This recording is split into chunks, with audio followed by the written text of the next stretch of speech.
Aujourd'hui, nous sommes donc le 3 juillet 2021. Ici, je suis à Levallois-Perret chez Maman Pauline, dans sa boulangerie.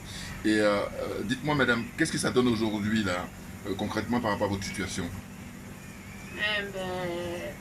La situation que je vis depuis que je suis dans cette activité est à peu près la même qu'avant l'arrivée de la LDNA. Il se produit exactement les mêmes choses, à savoir que des équipes entières viennent chez moi à 3 h du matin sous les vidéos de caméra surveillance, m'intimider. Et toute la journée, ici devant mon magasin, ils font le siège pour m'empêcher de travailler. Ils empêchent les clients d'entrer chez moi pour me présenter comme locataire insolvable. Parce que vous comprenez bien que coupant mes recettes ainsi, me coupant mes recettes à longueur de journée, le soir, nous n'avons pas assez pour payer les charges. Et donc, en attendant une décision en appel à Versailles, ils s'organisent du mieux qu'ils peuvent pour me faire partir avant. Là, récemment, vous avez reçu quoi? J'ai récemment reçu de l'adjoint au maire une mise en demeure sur les nuisances sonores. Pourtant, la copropriété m'a déjà assigné en justice pour ça, mais la mairie s'est précipitée à me donner une lettre me disant que si d'ici le 5 juillet, les travaux ne sont pas faits pour réduire le bruit du moteur de la chambre froide, mon activité va être fermée. Donc, il pèse sur moi une fermeture administrative qui n'a pas lieu d'être. D'accord, mais très concrètement, est-ce que vous êtes en mesure de respecter ces délais-là? Entre le jour qu'ils m'ont donné, le 26, cette lettre, et le 5, il est impossible même de faire déplacer une entreprise spécialisée pour faire ce type de travaux. D'accord, donc vous n'aurez pas le temps? Non. D'accord. Et vous avez reçu ça par voie d'huissier ou Non, c'est l'adjoint au maire lui-même, Monsieur Pierre Chaza, qui a fait le déplacement pour venir me donner la lettre ici parce qu'ils prétendent qu'ils me l'ont donnée par recommandé et je ne suis pas allée chercher. Ils me disent ça. Donc je ne sais pas exactement, sachant que les courriers arrivent dans la copropriété et c'est la gardienne qui distribue ensuite. S'ils ont fait en sorte que je ne sois même pas au courant que j'ai un courrier, il est évident que je n'ai pas été au courant. Donc là, il se trouve qu'il y a une nouvelle maire qui a remplacé Patrick Balkany et visiblement vous dites que rien n'a changé, si ce n'est même c'est encore pire que Balkany. Oui, j'ai demandé à la rencontrer parce que plusieurs personnes m'ont dit c'est une nouvelle personne, il faut demander à la voir. Et donc j'ai fait un courrier demandant à la rencontrer pour lui présenter ma situation. Elle m'a fait recevoir par son adjoint chargé du commerce et chargé de la sécurité dans la police municipale. Et j'ai été à l'entretien le 22 janvier. D'accord, donc ça fait plus de 6 mois là. Oui, et ils m'ont dit qu'ils ne pouvaient rien faire.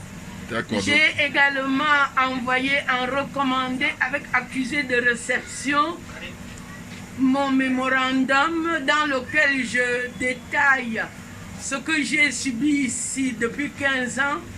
Et elle m'a répondu en me disant qu'elle sait très bien que tout ceci s'est passé, mais c'est une chose qui concerne ma propriétaire et moi. D'accord. Donc en fait, elle se dédouane. Voilà, elle se dédouane, mais je me demande comment on peut être à la tête d'une commune où des choses comme ça se passent et on n'est pas informé. C'est bien pour cela que je voulais la rencontrer elle-même. Et je l'ai dit à ses deux adjoints de lui dire que je voudrais la rencontrer elle-même parce que les intermédiaires, quelquefois, ne transmettent pas toujours tous les éléments qu'on a cités dans un entretien. D'accord. Voilà. Donc, au final, rien n'a avancé et c'est beaucoup plus difficile qu'avant. C'est beaucoup plus difficile. Alors, dans le mémorandum, vous avez précisé que les commerçants de Levallois que vous avez pu rencontrer ont dit qu'ils n'ont jamais vu votre expérience. En fait, ils n'ont jamais vu ça, quoi. Oui, les commerçants chinois, maghrébins, juifs et j'en passe. J'ai été parler de mon problème avec d'autres commerçants que je cite des autres communautés qui n'ont jamais subi ce que moi je subis depuis 15 ans. Alors là, pour le coup, je crois que quand on parle de sentiment anti-français en Afrique, vous êtes victime ici en France du sentiment anti-africain. Oui, tout à fait. Ça ne se cache plus. La preuve, le président Macron lui-même dit que les Noirs africains subissent des choses en France et je profite de cette occasion pour lui dire qu'il pèse sur 17 millions de Noirs africains que nous sommes en France la loi Colbert qui date de 336 ans. Et je voudrais dire que le président Macron a eu une majorité lui permettant de faire étudier une loi pour donner un statut aux Noirs africains qui théoriquement sont considérés toujours comme des esclaves. Voilà. Et donc vous l'avez adressé à combien de personnes votre mémorandum? Il y a la maire de Levallois et il y a qui d'autre? Au président Macron, au ministre de la Justice, M. Éric Dupond-Moretti, à la Cour européenne de droits de l'homme, à Mediapart, et je continue, j'ai la liste de plusieurs... D'accord, et jusque-là, qui est-ce qui vous a répondu parmi à toutes les envois que vous avez envoyés, enfin tous les envois? Tous les envois, le ministre, le secrétariat du ministre nous a dit de saisir le procureur de Versailles. De la République. Oui, de Versailles, pour qu'il nous aide à dénouer cette situation. D'accord. Donc en fait, le ministre de la Justice vous a apporté une réponse. Oui. D'accord. Voilà. Écoutez, moi je vais poster cette vidéo et expliquer qu'aujourd'hui en France, ça fait 15 ans que vous avez cette boulangerie et tout est fait pour vous faire partir d'ici. Oui. Ils viennent, ce qui me fait le plus mal, c'est d'aller chez moi à 3 h du matin. Chaque personne, on met chez moi à la sortie de mon immeuble des personnes pour m'intimider sous les caméras de vidéosurveillance parce qu'il se trouve que je suis en face de l'école Françoise Dolto où il y a la mission Vigile Pirate bien installée pour empêcher les voitures de se garer là. Donc la caméra qui est à cet endroit voit les nuits ce que je subis. Et je suis également en face du parc de la Planchette qui a une grande caméra. Je suis surprise que le responsable des caméras de vidéosurveillance de Levallois-Perret n'ait jamais noté ça, ce que je subis. Donc, quand la mairie me dit qu'elle est innocente et étrangère à ce problème, ça m'étonne parce que certains éléments que je donnerai le moment venu me font croire que la mairie participe à ce problème. D'accord. Voilà. Est-ce que vous pouvez rappeler l'adresse d'ici, votre boulangerie?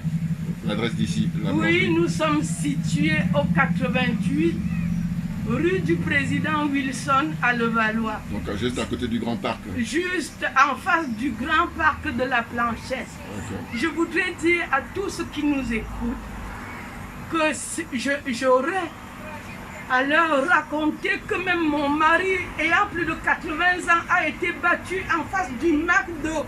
Ah oui? Oui, par des milices. Il a été agressé? Oui, mon mari a été agressé parce que ils font du harcèlement et de l'intimidation, oui, même sur mon mari. Ils se font justice eux-mêmes?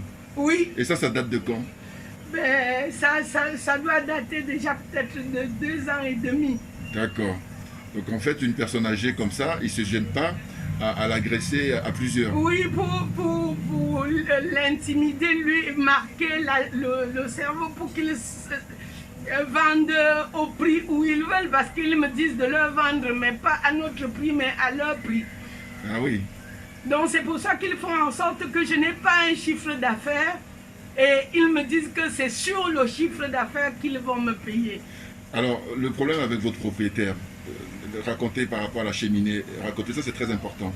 Oui, donc voilà, j'ai un bail avec une destination bien précise. Cuisson, on ne peut pas cuire sans évacuer. Depuis 15 ans, date de mon installation ici, c'est une des clauses importantes dans ce bail. Elle n'a jamais respecté cette clause-là. Elle joue avec le syndic de copropriété, le syndic des boulangers, accompagné de la mairie pour m'empêcher de travailler parce qu'elle ne veut pas donner ce conduit de cheminée là. Mais désormais à Versailles, nous attendons le délibéré de la décision en appel de ce problème de cheminée pour savoir comment la suite va être. D'accord. Voilà. D'accord. Donc au fond, moi, cette vidéo-là, ce sur quoi je vais vraiment me fixer, me baser, c'est de dénoncer la discrimination dont vous faites l'objet depuis 15 ans. Alors que cette boulangerie, elle existe... Au-dessus de moi, 45 ans avant moi. Ça a toujours été une boulangerie. Et donc, les premiers moments, ils me demandaient qu'est-ce que je fais là-dedans.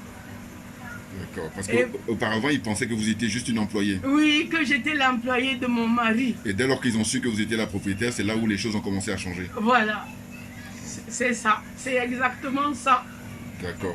Bon, ben écoutez, on va essayer de remonter ça auprès des frères et des sœurs qui ont des compétences juridiques, ceux qui sont des avocats et tout ça, mais qui viennent donner un coup de main parce que vous êtes basé à Levallois-Perret et ça fait 15 ans que vous détenez cette boulangerie et on vous empêche, on entrave votre activité et c'est volontaire de manière à vous faire craquer. Voilà, voilà, ils sont sur ça et ils sont nombreux, mais par ailleurs, je voudrais dire qu'il y a des Levalloisiens qui bravent leurs interdictions et viennent quand même me soutenir en achetant chez moi. Et ils se rendent bien compte que mes affaires, ma marchandise n'est pas inférieure aux marchandises de certaines boulangeries. Oui, cela dit, vous avez un manque à gagner qui est très important parce qu'ils font de la publicité mensongère. Ils font de la dénonciation calomnieuse quand ils disent aux gens de ne pas venir acheter chez vous. Voilà, ils font de la calomnie. Ils essayent de dégrader l'image de votre boulangerie, de votre commerce. De mon activité. Et certains clients qui ne comprennent pas de quoi ça retourne croient réellement que mon magasin ne vaut pas la peine. Mais d'autres ont pu faire l'expérience et trouvent que ma marchandise est de très bonne qualité. D'ailleurs, je suis notée par certains Levalloisiens sur le Facebook et j'ai du soutien des clients. D'accord. Donc il y a des clients qui vous apportent leur soutien et qui reconnaissent votre professionnalisme. Voilà, ils ont apprécié sur Facebook la qualité de ma marchandise. Et je remercie par cette occasion ceux qui m'encouragent dans mon combat pour le droit à l'existence. D'accord, d'accord. Ben, écoutez, je crois que là, moi je vais profiter effectivement pour lancer l'appel à tous les frères et sœurs de la diaspora et puis des autres aussi hein, parce que là, c'est pas normal qu'on vous empêche, ici en France, nous sommes en 2021, de mener à bien votre activité quand on sait que vous payez vos impôts, quand on sait que vous payez les taxes professionnelles et les taxes d'habitation, enfin tout ça. C'est ça. D'accord. C'est ça. Bon. Est-ce que vous avez quelque chose à ajouter avant que je voudrais juste dire à ceux qui nous suivent que je remercie et je remercierai toujours la LDNA qui a vu le vide de l'État français sur la protection des Noirs africains et qui s'est donné le devoir de protéger les Africains en dénonçant à chaque fois la négrophobie qui est ancrée dans la société. Et ce sont des faits politiques parce que pour mon cas, c'est vraiment l'homme politique qui a organisé contre moi toutes ces choses pour arranger le syndic des boulangers et le syndic de copropriété. D'accord, donc en fait le litige a commencé d'abord avec Patrick Balkany et son épouse. Donc voilà, le couple Balkany. Le problème a été, donc, la copropriété lui, et les boulangers lui ont présenté la situation. Il a été dans ma vitrine, ils lui ont présenté ça, il a été ici et il a vu avant de laisser organiser contre moi tout ce qu'on fait jour et nuit pour m'empêcher d'exister dans mon activité. D'accord. La nouvelle maire, elle s'appelle comment? Agnès Poitier-Dumas. Elle est de quel bord? Elle est du même bord politique que Patrick Balkany. Oui, voilà. D'accord, donc c'est quoi? La continuité. Les Républicains, c'est ça? Oui, ce sont les Républicains. D'accord, d'accord. Bon, donc en fait, tout le monde est complice, quoi. Voilà. D'accord. Voilà, parce que j'ai attendu 1 an parce que tout le monde m'a dit que c'est une responsable de famille. J'ai attendu 1 an qu'elle prenne vraiment son poste, pensant qu'elle allait faire le nécessaire pour que cette histoire se termine. Oh, elle a refusé de vous recevoir. Elle a refusé de me recevoir et elle m'a fait recevoir par ses adjoints qui me disent que c'est un problème entre ma propriétaire et moi.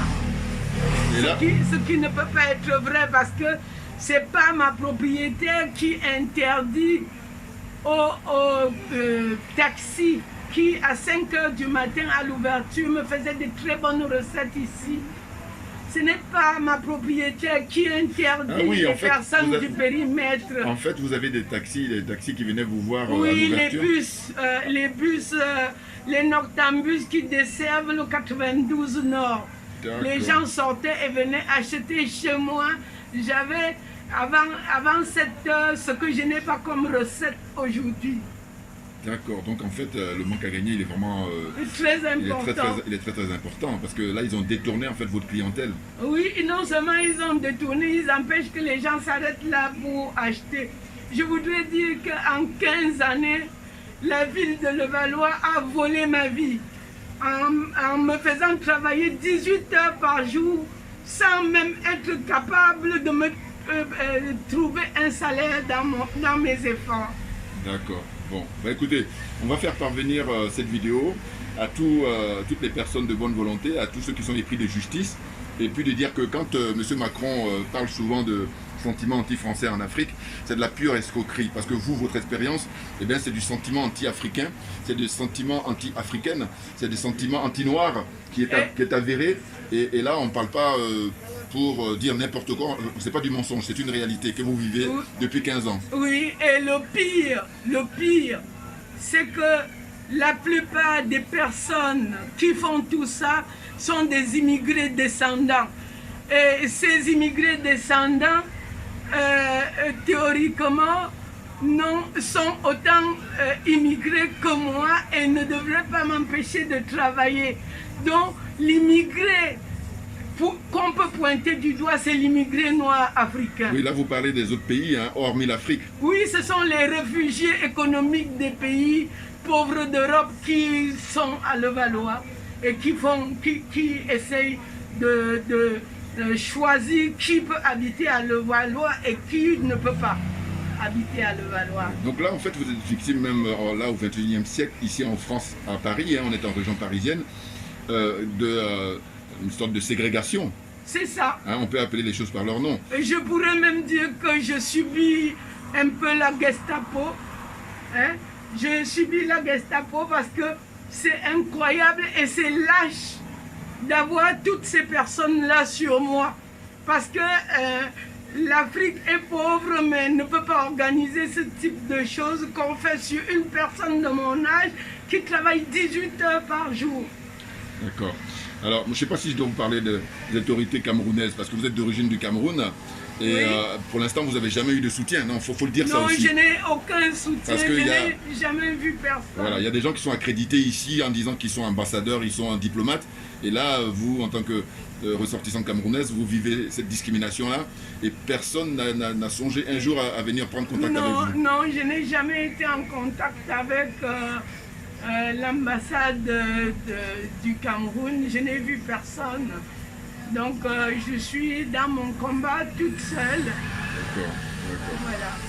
Bah écoutez, on va faire comme ça. Et puis merci beaucoup à vous. Et je vais essayer de partager Merci, je à nos vous abonnés. remercie. Non, non, ne vous inquiétez pas, on ne va pas lâcher l'affaire parce qu'il est question de défendre en fait vos intérêts. Hein, et puis de dire que c'est grâce à l'Afrique que la France a toujours la place qu'elle occupe dans le concert des nations. Et donc, Tout à fait.